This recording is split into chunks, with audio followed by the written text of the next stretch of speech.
तो कहने का भाव यह है दास का कि परमात्मा पाने के लिए भगवान ने स्वयं एक रोल किया, भूमिका की।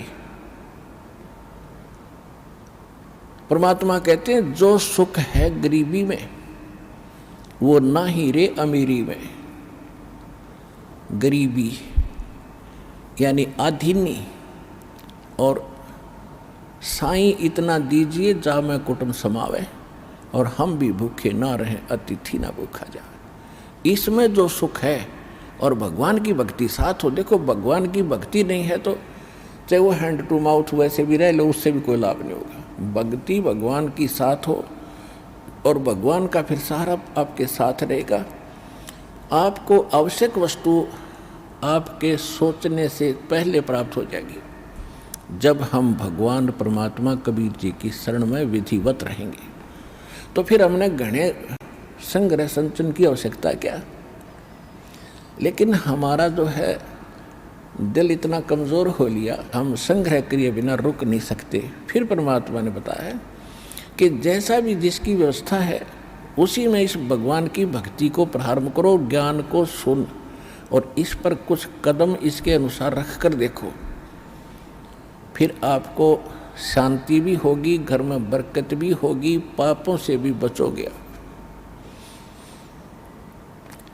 अब परमात्मा एक झोपड़ी में रहा करते, सारी ब्रह्मांड के रचने वाले। वो एक शब्द से और एक सेकंड में इतना आलीशान मकान बना सकते हैं, एक वचन से, जिसके वचन से सब ब्रह्मांड और सब सूर्य और ये चांद सितारे बन गए, और ये सब जीव जंतु, ये पौधे परमात्मा के एक वचन से बाग लग गए।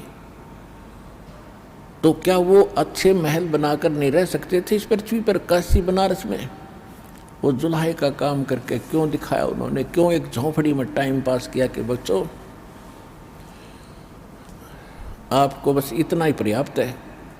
इस गंदे लोक में, इस काल की जेल में तुम बड़े बड़े व्यवस्था करने चाहते हो तो तुमने भांग पी ली। आपको ये जेल महसूस हो नहीं रही क्योंकि आपको नशा करा दिया इसने। अब ये परमात्मा का ज्ञान एंटीबायोटिक काम करेगा, ये आपका नशा उतारेगा और फिर आप होश में आओगे। फिर आपको यह जेल दिखाई देगी। जब आपको ये जेल दिखाई देगी तो इससे निकलने की आप चेष्टा भरसक करोगे। और अब परमात्मा ने बता दिया, चेष्टा की तरीका बता दिया कि ऐसे प्रयत्न कीजिए और गारंटीड मोक्ष होगा, गारंटीड मोक्ष होगा। ये भगवान की बताई वाणी।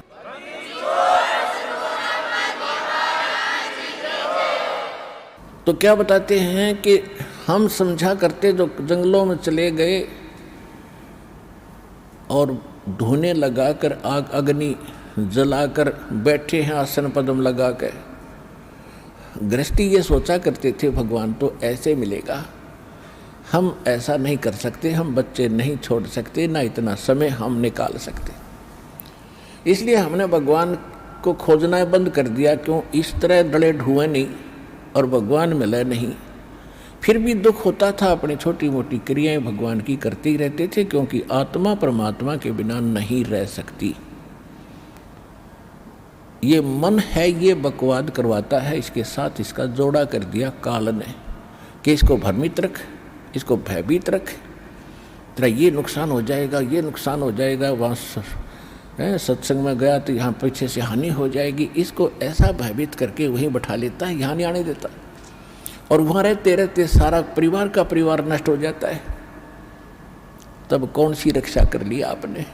रक्षा करने वाला भगवान, इससे आप दूर कैसे बात बनेगी आपकी?